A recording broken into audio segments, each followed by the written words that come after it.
clowns in 2016 almost killed me. Before I begin, I want to put down some basic facts about my story.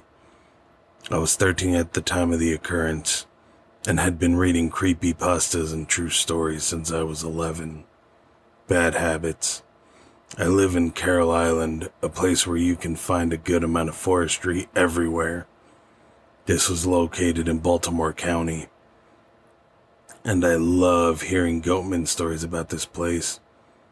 I believe there is one in Carroll Island, but that's not the point.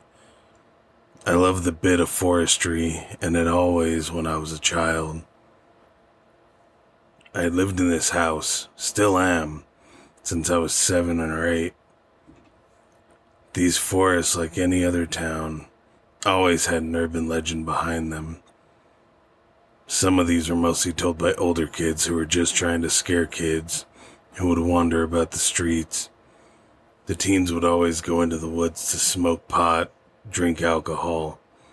I hated that, but it's how they got their kicks. Story starts. Sorry. I was outside of my house sometime near January on a full moon. Can't recall which month perfectly. Just know it was a full moon. This was when some of the clown things were starting to die off and come back in April 2017. I never did believe in them, and I still don't. But that night, I think I did. I walked inside my house with me, my brother, and my friend who we'll call Kyle.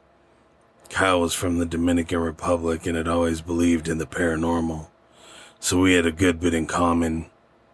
We walked into my brother's room since it was the largest, and we were watching Logan Paul's controversial Suicide Forest video. Once it was done, Kyle remembered it was a full moon and that the clowns were out tonight.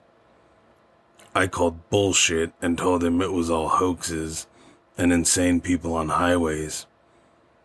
He doubled me, saying that if I didn't believe, they'd get me. I laughed at his remark and told him to stop believing all that stuff. That's when my brother, who I'll call Josh, sat up and said that I was just a pussy. I told him he was a jerk and that it wasn't funny. We got into a conversation for a good 10 minutes when Kyle finally says, "And why don't you go prove it?" I said, okay. I told him that I would be back. I know just a place to prove it. There was this little place down the road that was put there for a park, essentially. It wasn't funded. The only thing, it had a small walk bridge that was pretty nice. We called it the Duck Pond, but it was actually Cienega Creek. I'm giving all location details to better give you an understanding of how scary this place would have been at night. I left the house and got onto my bike and rode off 2 blocks away. At the entrance of the park is another set of woods that is private property for houses on the water and some abandoned houses inside. The entrance is pretty easy to see, can't miss it, and personally, it looks pretty. As I was walking up to the entrance, I had noticed a foul odor. Keep in mind, this is wildlife, where things die and decompose right there. I wasn't helped by the stench of the trash reeking from the trash island. I was about to walk into the park when I shit you not, something had spoken in a low, somewhat luring voice. "Hey there, kiddo. Why don't you come over here?" This is when I went into fucking panic mode.